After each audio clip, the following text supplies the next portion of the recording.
Hi, and welcome to this episode of John's Motorcycle Rescue and Review. In today's fun, classic motorcycle shootout video, we'll look at 3 classic big bore Yamahas from the 80s. Those bikes include the 1980 Yamaha XS1100 Special, Yamaha's 1982 XJ1100 Maxim, and the 1986 FJ1200. I have featured each of these bikes on this channel previously. I've included a playlist for each one on the channel, and additionally, as we go through them, I'll provide a link to the review video for each one. So if you want to do a deep dive and look more into that model and the specs of the model and have a more extended ride portion of the video, you can watch the review video. The first bike we'll look at is Yamaha's 1980 XS1100 Special. This bike is based heavily on the Yamaha XS1100 standard style version. The standard style model was designed as a touring bike. As such, it was very smooth and it had a powerhouse of an 1100cc motor in it. When it first debuted in 1978, the XS1100 standard model was the quickest production motorcycle to date. When you ride the XS1100 Special, you can clearly feel that touring bike heritage, and you can clearly feel the power and the smoothness from that big 1100cc motor. This bike also has a 5-speed transmission and shaft final drive. I bought this bike several years ago as a non-runner, and I've gone through the process of getting it back on the road. In the process, I rebuilt the entire brake system. I installed Spiegler steel braided brake lines on it. I also replaced the front rotors with EBC units. I replaced the rear shocks as well. And I also mounted a lower handlebar for better control in the corners. Let's see what it's like to ride.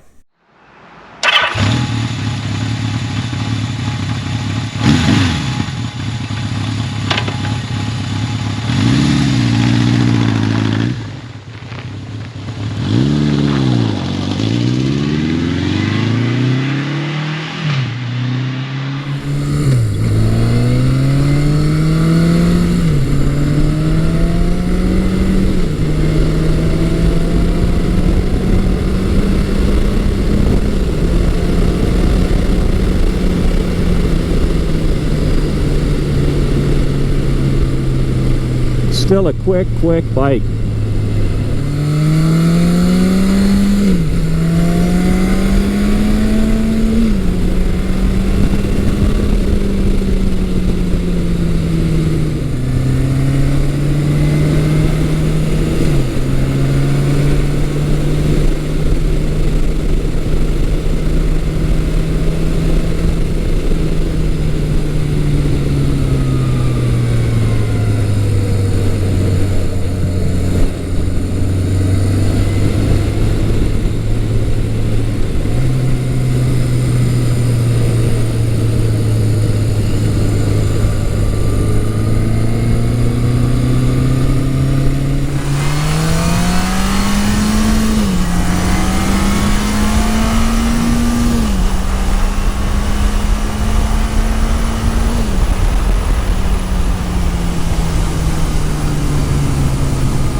And it's still a powerhouse.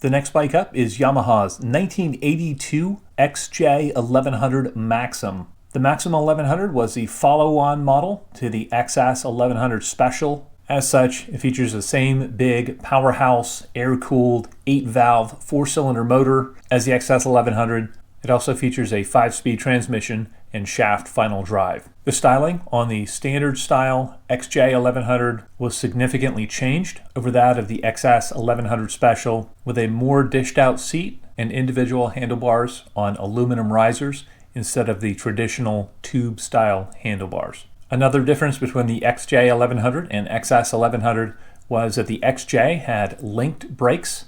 The way that functioned on the XJ1100 was if you squeeze the front brake lever, it activated a single front caliper, and if you depress the foot pedal for the rear brake, it actually activated the rear brake and one caliper in the front of the motorcycle. I bought the XJ1100 a couple of years ago, and even though it ran when I bought it, it didn't run very well. So after I purchased it, I went through and restored it. I rebuilt the entire brake system on the bike. I also added Spiegler steel braided brake lines to the bike. I replaced the rear shocks with shocks from Progressive, and I also installed Progressive fork springs in the front of the motorcycle. All of those upgrades really transformed the handling on this bike, and it allowed the bike to handle very nicely and very easily. This XJ1100 has the optional Yamaha front fairing on it, and while it gives excellent wind protection and it's really nice to ride behind that fairing, it has some serious 80s funk to the styling. In my mind, it's one of those bikes that's so ugly it's cool. This XJ also has aftermarket mufflers on it. Let's see what it's like to ride.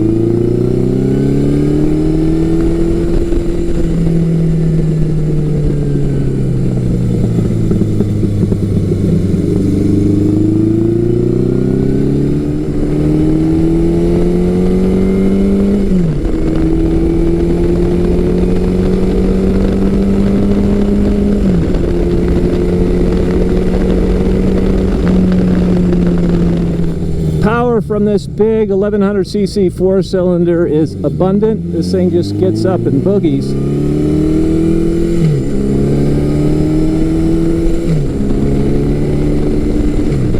And you don't even have to wind it up through the gears to really have, I would say, stout acceleration. It accelerates nicely.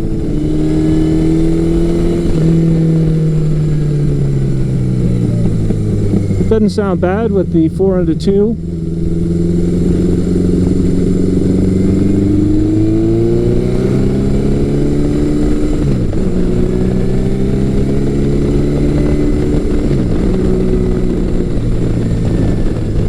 And it picks up speed out of the corners very nicely. Handling is very nice, well composed.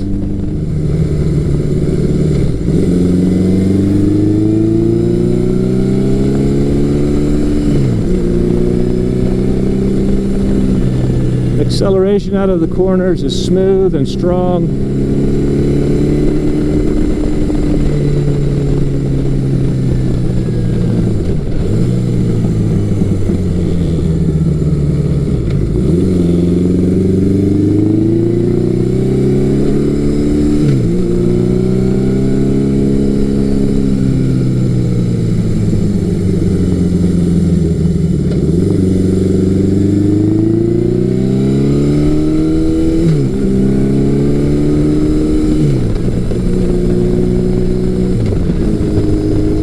Yeah, very nice.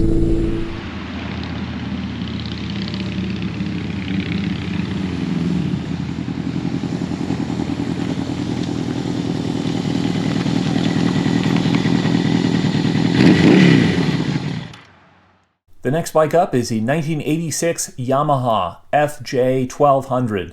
The FJ1200 was king of the Top Gear roll-on test in the 80s, and it beat such formidable bikes as Yamaha's own V-Max 1200.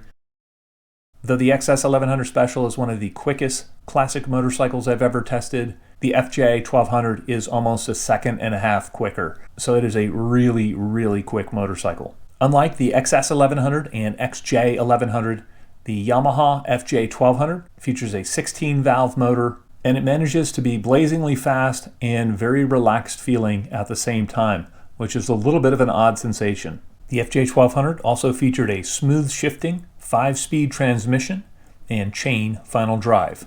In the braking department, the early style FJ1200 had automotive style vented disc brakes in the front, and the FJ1200 went on to be a long-lived sport touring motorcycle. I purchased this bike several years ago, and although the carburetors on it had just been cleaned, the braking system needed to be entirely rebuilt, and I also installed a brand new set of Pirelli tires that really improved the handling on this motorcycle. Let's see what it's like out on the road.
And I have to watch myself on a bike like this because it just makes it very easy to go very quickly.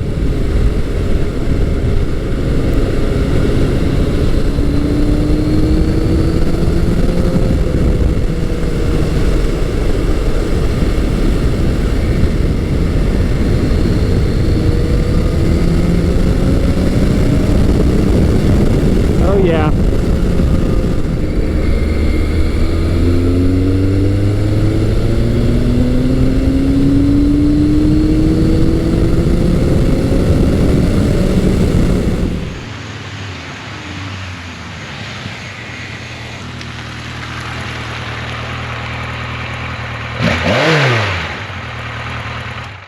All right, man, what a lot of fun.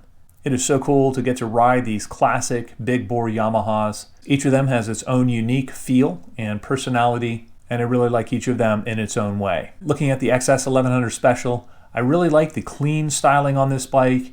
That big 8-valve 1100cc motor is just a smooth powerhouse. The seating position is very comfortable for a tall person. I'm 6'4", and it fits me very well. This is the kind of bike that makes me want to get out and go for longer rides and just enjoy the smoothness and comfort of that motorcycle. Drawbacks to the XS1100 would be the handling that is set up more for stability than it is for agility, as well as front brakes that don't have quite as much feel as I would like.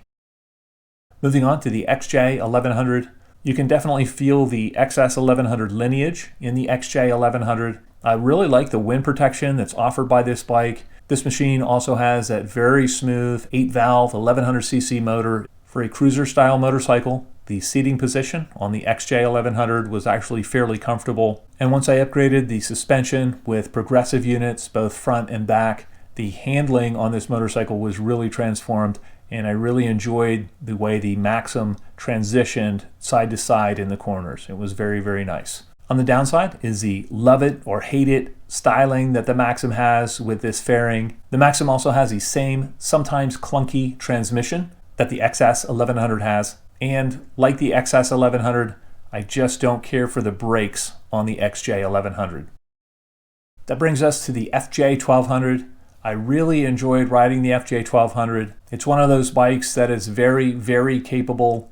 It's easy to ride. It handles almost effortlessly. It's relatively comfortable for a sporting style motorcycle, although for a tall guy like me, it's a little bit short on legroom. The transmission in the FJ1200 was much smoother than the transmission in the XS1100 or in the XJ1100. The brakes were also much improved over the previous big bore Yamaha motorcycles. If there's a downside to the FJ1200, on the early models, the engine was not rubber mounted, and so you get a significant amount of engine vibration.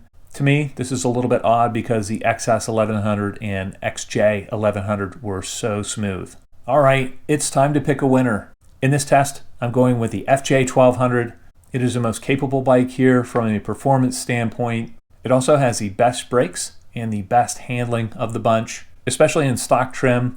On the XS1100 and XJ1100, I had to replace suspension components to bring them up to proper safety levels. The FJ1200 gives me the most confidence in a wide range of riding situations, and in addition, I think it's just a beautiful, beautiful motorcycle. There's really not a loser in this bunch. These are all great motorcycles. I really enjoyed restoring each one of them, and it was really fun to get to experience these classic big bore Yamahas. If you have a favorite motorcycle out of this bunch, please feel free to let me know in the comment section below. As always, I hope you found this video entertaining and informative, and until next time, enjoy the ride.